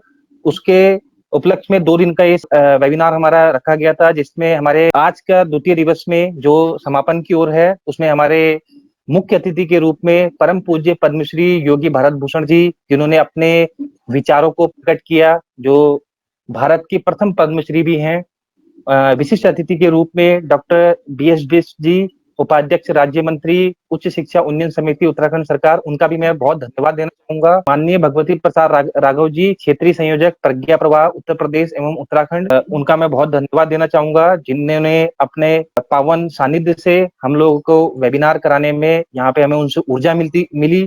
प्रोफेसर सर, अधिष्ठाता आयुर्वेद एवं चिकित्सा विज्ञान संकाय गुरुकुल कांगड़ी विश्वविद्यालय, कार्यक्रम अध्यक्ष के रूप में मौजूद थे। मुख्य अतिथि के स्वागत के लिए प्रोफेसर OPS नेगी जी, कुलपति उत्तराखंड मुक्त विश्वविद्यालय, उनका भी मैं बहुत बहुत धन्यवाद देना चाहूंगा। उसके बाद हमारे जो प्रथम मुख्य वक्ता थे आज के द्वितीय दिवस में, परंपरागत वैद्य श्री राजेश कपूर जी, जिन्होंने अपने विचारों से, अपने वक्तव्यों से श्रोताओं को और प्रतिभागियों को एक नई प्रकार की ऊर्जा प्रदान करी है और उन्होंने एक नई प्रकार की उनकी सोच को भी डेवलप किया है कि आयुर्वेद, योग, मर्म चिकित्सा, ये सब चीजें एक दूसरे से कैसे जुड़े हुए हैं। समापन वक्ता के रूप में हमारे उत्तराखंड आयुर्वेद विश्वविद्यालय के कुलपति महोदय माननीय प्रोफेसर सुशील कुमार जोशी जी, जिन्होंने आयुर्वेद और मर्म चिकित्सा पर सबसे अच्छा व्याख्यान दिया। उनके व्याख्यान से मैं आशा करता हूं जितने भी प्रतिभागी हैं, जितने भी श्रोता हैं, उनको बहुत लाभ मिलेगा आगे जाकर। हम उनसे थोड़ी देर तक जुड़ नहीं पाए थे क्योंकि उनकी सिर्फ वॉइस ही आ रही थी, लेकिन हम चाहते थे कि वो डेमोन्स्ट्रेशन करके भी हमें बताएं जो उन्होंने बताया भी यहाँ पर। इसलिए थोड़ा लेट से जुड़े, जिसके लिए मैं प्रतिभागियों से माफी चाहता हूँ, लेकिन उन्होंने आज बहुत अच्छा व्याख्यान अपना दिया यहाँ पर द्वितीय दिवस में वेबिनार की। इसके अलावा मैं हमारे जो वेबिनार को पूरा आयोजित करने के लिए जो एप्लीकेशन, जो ये पूरा होस्टिंग करी गई है, जो गो टू वेबिनार नामक के द्वारा, इसमें डॉक्टर सारस्वत जो निदेशक हैं Bhimrao institute of technology, Bhimrao Ambedkar university Agra, और डॉक्टर नमन, इन दोनों के सौजन्य से ही ये वेबिनार, जो इसकी सूचना जो आईसीटी की जो पूरी टीम थी, उसकी वजह से ये हमारा पूरा हो पाया। तो जो भी आयोजक, जो प्रत्यक्ष या अप्रत्यक्ष रूप से इस वेबिनार को संचालन करने में, इस वेबिनार को सुचारू रूप से संचालित करने में भी अपना सहयोग प्रदान किया, मैं उन सबका धन्यवाद देना चाहूंगा। तो मैं सभी का धन्यवाद देना चाहूंगा और मैं आशा करता हूँ सभी हमारे वक्ता, मुख्य वक्ता और हमारे जो वेबिनार निदेशक डॉक्टर आर.के. गुप्ता जी से, कि वो आगामी समय में, आने वाले समय में इसी प्रकार के वेबिनार योग, आयुर्वेद, मर्म चिकित्सा, इन सब पे दोबारा आयोजित करें, जिससे जितने भी प्रतिभागी हैं और हमारे जितने भी श्रोता हैं जो आजकल आयुर्वेद, योग से दूर होते जा रहे हैं, फिर इसके लाभ, इनके बेनिफिट्स के बारे में पता चले, क्योंकि हम लोग योग और आयुर्वेद को भूल चुके हैं। तो हम चाहते हैं कि इसको दोबारा आप ही लोगों के द्वारा, आप जो प्रतिष्ठित व्यक्ति हैं, जो इसकी नॉलेज रखते हैं, उन्हीं के द्वारा कि लोगों तक आपके व्याख्यान, आपके विचार पहुंचे। आज सभी श्रोताओं का, सभी प्रतिभागियों का और सभी विशिष्ट अतिथि, मुख्य वक्ता सभी का मैं धन्यवाद देना चाहूंगा। बहुत बहुत धन्यवाद। अब अंत में मैं आदरणीय अध्यक्ष महोदय जी की आज्ञा से इस वेबिनार के समाप्ति की घोषणा करता हूं। आदरणीय भारद्वाज सर, आज्ञा है, सेमिनार की समाप्ति की घोषणा आप ही कर दीजिएगा सर, प्लीज। ये बहुत सुंदर आयोजन आपने किया और जैसा ललित जी की ऐसा आयोजन फिर आगे भी करते रहें, तो मैं ये शुभकामनाएं करता हूं कि इसी प्रकार के आयोजन आप आगे करते रहेंगे। और भंडारी जी ने जो कहा बहुत सुंदर, ये प्रयास कर ही रहे हैं, तो मैं चाहता हूं कि ये प्रयास इनका सफल हो जाए, जो प्रयास कर रहे हैं वो सफल हो जाए। और भारतीय ज्ञान परंपरा हम उत्तराखंड से सबसे पहले उसको उन्नति के स्तर पर पहुंचाएं। तो बहुत बहुत आभार। और ये समापन की मैं घोषणा करता हूं। माननीय डॉक्टर जोशी जी को फिर से प्रणाम करता हूं, जो कुलपति पद पर मुझे आज दिखाई पड़े हैं। सबका बहुत बहुत आभार। ओम शांति। Thank you so much sir, आप सभी का आभार।